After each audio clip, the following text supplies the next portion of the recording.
Olá galera do YouTube, tudo jóia com vocês? Pois bem, vamos dar início hoje a mais um vídeo aqui no canal. Quem é do DDD 15 sabe onde eu estou, mas o tema de hoje é o meu Fiat Uno Mille E-Tronic ano 93, modelo 94, que vocês já conhecem aqui no canal pela sua série de vídeos aí de dicas, impressões e manutenções acerca do modelo, bem como pelo apelido carinhoso aí de algodão doce que a gente deu para essa botinha ortopédica.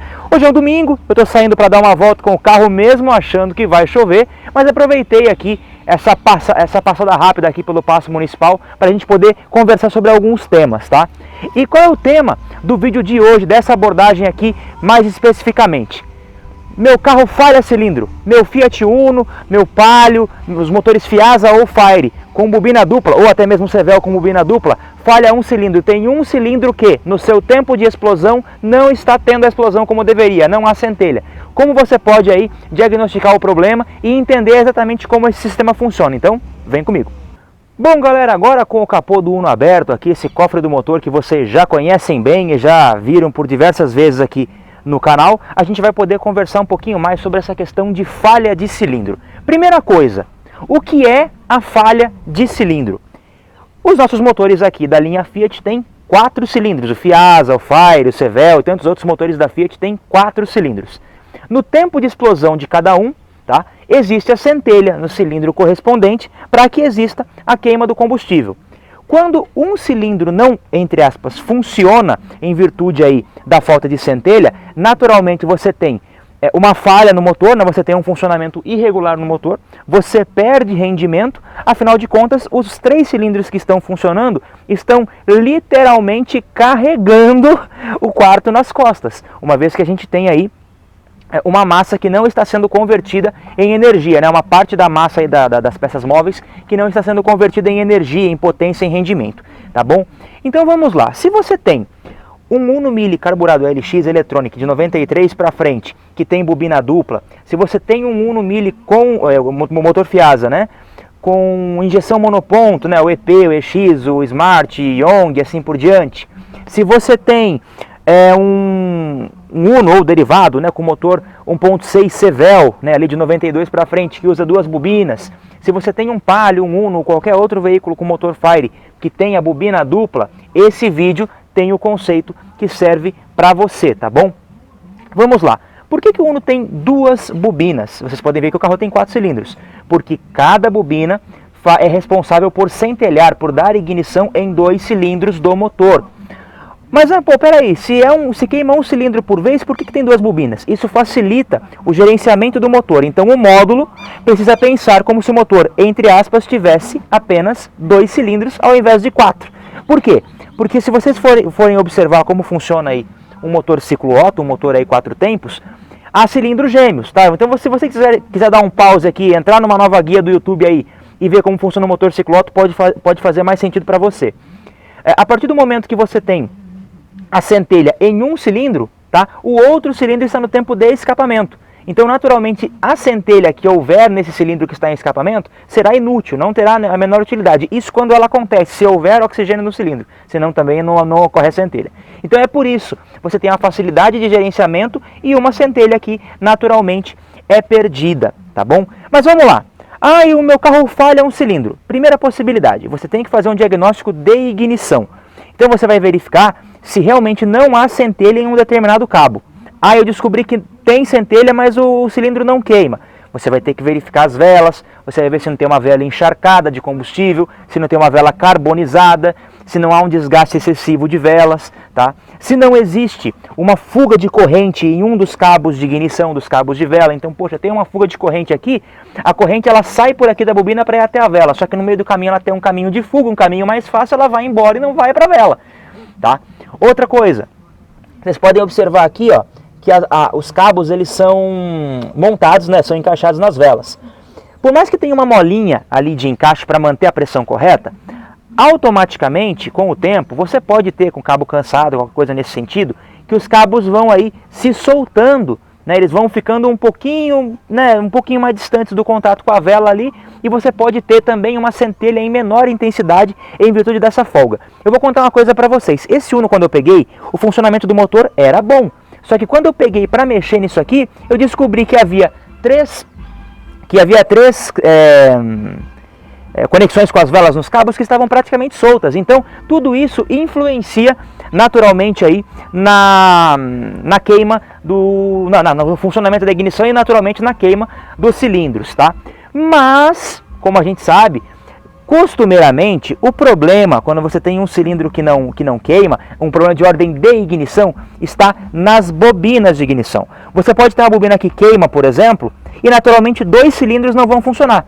Só que você, ainda que apenas 2 cilindros estejam funcionando, você vai ter aquela impressão do carro estar funcionando a 3 cilindros, porque só quando chegar na vez correspondente de um cilindro que a bobina comande é que ele não vai funcionar. Então o carro vai ficar muito fraco, o motor vai ficar quadrado, mas naturalmente você não vai ter aquela função, não vai ter aquela impressão de apenas 2 cilindros funcionando, por mais que seja essa a realidade. Jordan, como é que eu testo a bobina? Tem N possibilidades. Você pode testar a centelha num cabo de vela, tá? Se você tiver com o motor funcionando, o que você pode fazer aqui? Não faça isso em carro novo, hein, gente? Mas em carro antigo pode. Nós temos aqui os conectores, tá, da bobina, um aqui e outro ali embaixo. Se você estiver com o carro funcionando, né, quadrado ali, naquela dificuldade, e você tirar um conector da bobina e nada acontecer de mudança, tá? Essa bobina não está funcionando. Se você estiver quadrado e puxar o conector da outra, o carro vai morrer porque não tem ignição, tá? Então, o primeiro teste que a gente pode fazer num carro desse, que é todo analógico, não tem problema você tirar um conector de bobina com o carro funcionando. Num carro novo, não o façam, usem scanner, pelo amor de Deus, hein? Então, é importante que a gente tenha essa visão do teste das bobinas. Acontece que, muitas vezes, você tem uma bobina que está boa, só que ela não está em condições de centelhar, tá? Por quê? As bobinas, elas têm positivo e negativo, eu explico sobre isso em outros vídeos aqui do canal. Elas têm o positivo, que é permanente, 12 volts, e o chaveamento dela é pelo negativo. Só que o aterramento da bobina se dá por esse terminalzinho aqui que vocês estão vendo. O outro lado não tem, mas como a tampa de válvula é aterrada, não tem problema. Aí o que acontece? Se você perder aterramento numa bobina, por exemplo, naturalmente ela não vai funcionar direito. Ou você pode ter um funcionamento intermitente, aí vai a pessoa e faz o quê? Troca a bobina, monta de novo, não vê que o aterramento está ruim, o problema persiste. Então é isso que a gente tem que estar se atentando. Outro detalhe, vocês podem ver que os cabos de vela, eles encaixam bem aqui, ó, nas bobinas. Eles chegam quase ao final do curso do encaixe do secundário das bobinas. Então se você encaixar de qualquer jeito, também haverá mau contato e também pode haver falha de ignição. Aí você sai trocando peça, né, como se o problema fosse realmente peça. Então é importante a gente ver. Outro detalhe, você vê aqui que você não se convenceu de um problema de bobina. Com o multímetro na mão ou uma caneta de polaridade, eu acho que nesse caso até a caneta de polaridade é mais fácil para você visualizar a situação, tá? Eu já mostrei como é que funciona, como se usa a caneta de polaridade aqui no canal.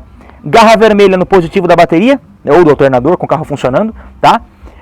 Você alimenta ela aqui normal e você vai utilizar a ponta de prova no negativo de cada bobina. Com o motor funcionando, mal ou bem, pouco importa, mas com o motor funcionando, deve haver a alternância de pulso entre positivo e negativo no pulso da bobina.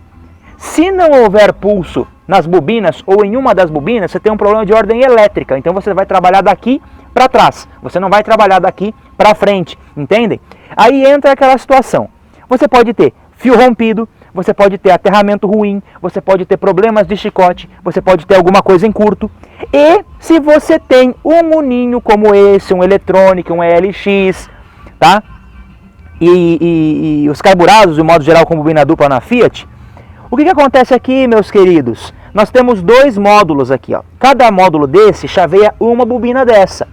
O que acontece muito? Com o tempo, entra sujeira aqui, tá? E você cria um mau contato, ou esse conector fica solto, ele começa a soltar e a continuidade elétrica fica prejudicada. Por mais que ele tenha uma trava aqui, ó, ele tenha travas, ele pode sim soltar. E aí, naturalmente, o pulso que vai daqui para a bobina, ele não chega, porque tem um mau contato aqui. Então o que vocês podem fazer? Tá na dúvida? Desmonte os conectores, eles têm posição, mas não é difícil de saber qual que é qual, né? Então vocês peguem aqui, desmontem, passem limpa contato, limpem, deixe tudo bonitinho, aí você vem, instala aqui de novo, checa os pulsos, verifica e se assegura que toda essa parte do chicote aqui do microplex, que também tem vídeo no canal, tá? Tá 100% para que você possa identificar o problema daqui para frente. Por fim, eu queria falar uma outra coisa que as pessoas se esquecem ainda em relação à falha de cilindro no Uno, né? E em qualquer outro motor. Ah, falhou o cilindro. Eu vejo que a injeção de combustível está perfeita e eu tenho um problema de ignição. Aí o cara começa a trocar tudo, vê tudo e não acha problema, o carro continua ruim. Às vezes, você pode ter um problema dentro do motor. A possibilidade é muito mais remota, tá? Mas você pode ter um problema dentro do motor, tá? Por exemplo, se você tem um cilindro com baixa compressão, se você tem um problema até mesmo de junta de cabeçote, onde um cilindro está passando compressão para o outro, se você tem um problema muito grave de assentamento de válvula, se você tem um problema de péssima vedação nos anéis daquele determinado cilindro, você não tem compressão quando o pistão sobe. E aí não adianta você ter centelha, que o combustível não vai queimar, porque você não terá, né, o volume de ar combustível, né, comprimido o suficiente para que a explosão ocorra. Então é exatamente por isso que a gente tem que lembrar o seguinte: se você tem um carro com sérios problemas mecânicos, um carro fraco, um motor muito cansado, com outros problemas, não vai adiantar você apenas mexer em ignição. Você vai precisar entender o contexto do motor para que o seu diagnóstico seja melhor. Ainda que essa possibilidade de um problema no motor seja muito mais remota do que um problema de uma bobina, um problema elétrico, uma vela gasta, uma fuga de corrente, essa possibilidade existe. Tá? Então é isso que a gente tem que ter aí a visão para facilitar o nosso diagnóstico. Então, é como eu falei, deu problema? Verifique a questão das velas, tá? Faça os diagnósticos de bobina. Eu tenho um vídeo só ensinando como é que faz teste de primário, de secundário da bobina. Eu tenho vídeos aqui no canal também. E aí você vai proceder esses testes da melhor maneira para colocar o seu Fiat para funcionar de melhor forma, né? E é isso aí, meus amigos. Pois é, vídeo aqui finalizado em relação às falhas de ignição, falhas de cilindro aí na linha Fiat com bobina dupla, tá? Não é complicado, não é um bicho de 7 cabeças e é fácil de você resolver o problema se você tiver atenção e estiver bem embasado aí pelos seus conceitos. Maravilha? Então, se você gostou do vídeo, deixe seu like, se inscreve no canal e clique no sininho para saber toda vez que o Uno e outros carros apareçam aqui em dicas, impressões e manutenções. Lembre-se que é sempre um enorme prazer tê-lo aqui. Um grande abraço e até o próximo vídeo.